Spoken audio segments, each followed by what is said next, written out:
大家好，我是夏妈。今天的早餐是电饭锅提前预热好的红烧排骨面。睡前把排骨处理一下，这是我之前切年猪的时候切了一盒的软骨。冷水入锅，加入葱姜米酒去腥，给它先焯水煮上几分钟，撇干净浮沫。这个排骨还是挺香的，你看我解冻出来的肉还是很新鲜的，就是从冷冻区里拿到冷藏区提前解冻，不要用冷水泡哈。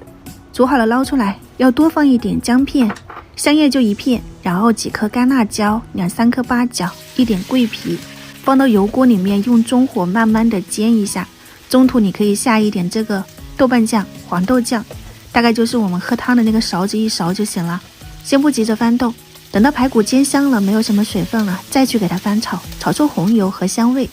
这里是没有什么辣度的，小朋友是可以接受的哈，至少我们家小妹是可以的。炒到没有豆酱生味了，就加上一点老抽或者是酱油调个颜色，淋入开水，水可以多倒一点，煮开了以后调上食用盐，转到电饭锅的内胆里面，按煮饭键、稀饭键或者是煮汤键预热第2天早上。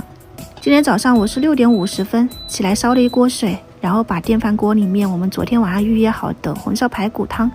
拿出来，不管是从香味上还是这个排骨的软烂程度上，我觉得是刚刚好的。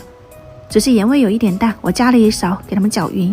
直接用这个红烧排骨汤来配面条了，就不用调什么碗料了。这个水果我第一次见，云南的红果参，洗干净以后我试了一下，就是那种酸酸甜甜的，口感也挺脆的，不是那种软趴趴的，我吃着还行。面条就是用的超市那一种鲜面条，抖散以后放进锅里面煮上几分钟，捞出来控干水分，